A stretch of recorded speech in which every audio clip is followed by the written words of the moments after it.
देश के संविधान ने सभी नागरिकों को बराबरी का हक दिया है, लेकिन फिर भी अमीरी और गरीबी के बीच की बढ़ती खाई समाज में गैर बराबरी को बढ़ा रही है। ये गैर बराबरी इंसाफ की राह में कई बार रोड़ा बनती है, जिस पर अब सुप्रीम कोर्ट ने सख्त और महत्वपूर्ण टिप्पणी की है। अदालत ने कहा है कि अमीरों और गरीबों के लिए दो कानूनी प्रणालियां नहीं हो सकती। इसके साथ ही अदालत ने जजों के सामने मौजूदा चुनौतियों पर भी गंभीर बातें की। भारत की न्याय व्यवस्था पर अदालत की क्या है टिप्पणी, देखिए इस रिपोर्ट में। देश की सर्वोच्च अदालत ने गुरुवार को न्याय व्यवस्था पर एक बड़ी टिप्पणी देते हुए कहा कि भारत में अमीर संसाधनों से युक्त और राजनीतिक रूप से ताकतवर लोगों और संसाधनों से वंचित छोटे लोगों के लिए दो समानांतर कानूनी प्रणालियां नहीं हो सकती।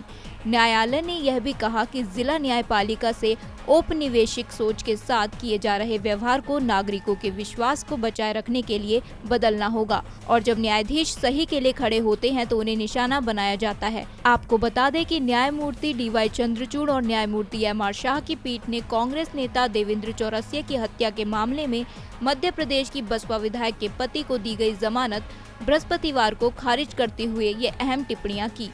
न्यायालय ने कहा कि एक स्वतंत्र एवं निष्पक्ष न्यायपालिका लोकतंत्र का आधार है और इस पर किसी प्रकार का राजनीतिक दबाव नहीं होना चाहिए। सुप्रीम कोर्ट ने कहा, दोहरी व्यवस्था की मौजूदगी कानून की वैधता को ही खत्म कर देगी।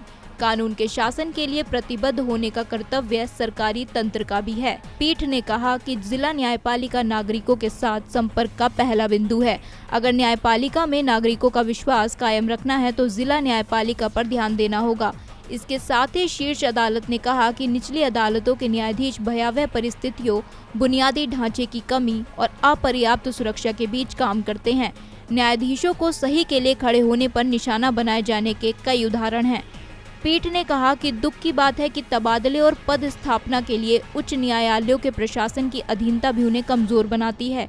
पीठ ने कहा, जिला न्यायपालिका के साथ औपनिवेशिक मानसिकता वाला व्यवहार बदलना चाहिए और ऐसा होने पर ही प्रत्येक नागरिक, भले वह आरोपी हो, पीड़ित हो या नागरिक समाज का सदस्य, उसकी नागरिक स्वतंत्रता हमारी निचली अदालतों में सार्थक रूप से संरक्षित रहेगी।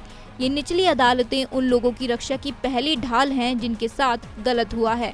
पीठ ने कहा कि न्यायाधीश किसी भी अन्य कारकों की बाधा के बिना कानून के अनुसार विवादों को सुलझाने में सक्षम होने चाहिए और इसके लिए न्यायपालिका और प्रत्येक न्यायाधीश की स्वतंत्रता जरूरी है। न्यायालय ने यह भी कहा कि व्यक्तिगत न्यायाधीशों की स्वतंत्रता में यह भी शामिल है कि वे अपने वरिष्ठों और सहयोगियों से स्वतंत्र हों।